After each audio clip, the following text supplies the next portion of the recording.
Hey dude, how's it going? Hey, yeah, we sorted out the R5 heating issue. We added some firmware which we can send out to the customers. Oh, great stuff. Don't suppose you sorted out that M50 model yet, have you? We're kinda due for it to come out at the beginning of next quarter. The what? The Canon M50. We're a bit overdue for an update. It's going on 3 years. Well, I've been so busy trying to fix the R5, I didn't have time.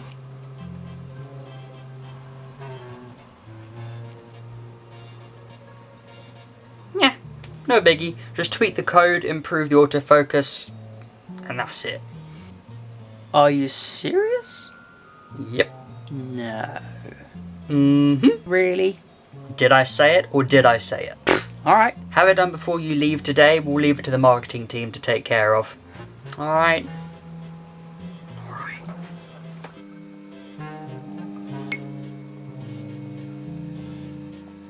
Hi, my name's Luke, welcome back to PhotoBite, and today we're checking out the Canon M50 Mark II. Is it just a software update, or is there more? Let's get into it. So the Canon M50, back in the day, or 3 years ago shall I say, was a pretty good camera. It was the first of its kind.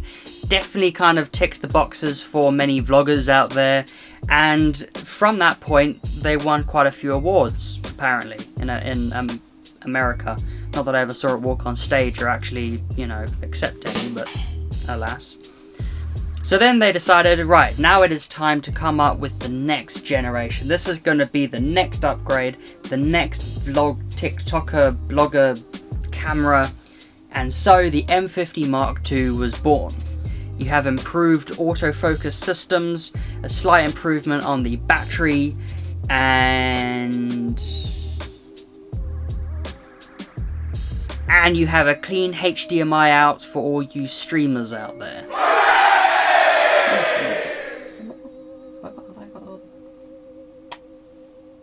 Yeah. Okay, so yeah, it doesn't offer that much. And let's actually look at the M50 and kind of figure out, well, you know, was there much to improve? Did they nail it first time, as they say? So the 4K crops, heavy. We're talking like 5D Mark IV heavy, if you know what I mean. Yeah? Cool. So that was one of the caveats with the M50, and we were expecting to see a change with the Mark II version, but alas, we did not get that. In terms of the actual design of the camera, it is exactly the same. There is next to no difference apart from Mark II being labelled on the actual camera itself. In terms of ports, on the side you have a USB and a HDMI out port, which is giving you clean HDMI out in both 4K and 1080p. Yes, the crop still applies when you're using 4K. And then on the other side you also have your mic input. Again, what you need if you're going to be a vlogger, because there's no point recording with general microphones on the camera itself. They are not good, and that goes for every camera, not just Canon. Feels very good, but it's a bit plasticky, but like, you know, a nice premium plastic, if you will. One of the issues I personally have, if I just collapse this lens, is the fact that they're going with a plastic mount on the lens. I feel they should be at least switching to metal, but you know, that's just my point of view. But it does feel rather plasticky, even though they're trying to give it a metallic finish. In terms of the actual feel, it does feel very comfortable in the hand. It is very lightweight as well. Your battery and your SD card are in the bottom, like so. And I might just want to say one thing, is they haven't exactly improved the battery. So if you are a vlogger or a TikToker, I would definitely advise getting yourself a lot more batteries, because you are going to go through them like nobody's business. And I'm not just saying that because it's a small battery. If you are shooting 4K, you will be chewing up a lot more battery because it's a lot more processing power. But overall, the Canon M50 is, you know, a step up. It's a bit frustrating that it is just literally a software upgrade away from the M50. We were kind of expecting to see a bit more out of it, maybe more than just the tracking. It'd be nice to get 4K using the whole sensor, and improvement on the ISO settings as well.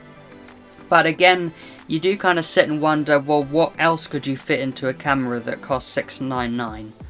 You know, like, do you improve the lenses, or... Yeah, it's one of those cameras that, you know, they did nail it pretty good with the M50, but I feel coming out with a new camera probably wasn't the best way to go, or at least, you know, innovate. I kind of feel like Canon were relying on the loyalty of their customers to purchase or upgrade to the M50. I just don't feel it's quite there. If you have a Canon M50, keep it. If you're looking for an upgrade, maybe you're going from a DSLR, have a look at the M50 before the Mark II, unless you really need some of the features that come in the M50 Mark II, but I very much doubt you have many issues. So overall, yeah, it's an okay camera. Would I recommend it? No, there are other options out there. You've got the Canon M50, the original one. You've got the Sony ZV-1, and I'm fully aware that is a built-in lens, so you can't remove it. But if you are into vlogging and things like that, then it's fantastic in that use case. The other option is the Fujifilm SX10, which is a lot more money, but you do get a better built camera, slightly better audio optics, and audio optics? What are you talking about, Luke? Audio and optics. And you also get 10-bit video as well, so if you're really trying to get some good quality video, it may be worth spending the extra few £100 upgrading to that. So, did Canon nail it? No. Maybe they will in the Mark III when that comes out in 2024, but until then, I would get the Canon M50 or start shopping around. Alright, with this one they were kind of relying on the loyalty of their customers, and I think they kind of missed the mark there. So yeah, that's all I got to say about the Canon M50 Mark II. If you have any questions, leave them down in the comments below. If I left anything out, don't forget to let me know, and we'll get back to you as soon as we can. But as always, my name's Luke, this is PhotoBuy, and we'll see you next time.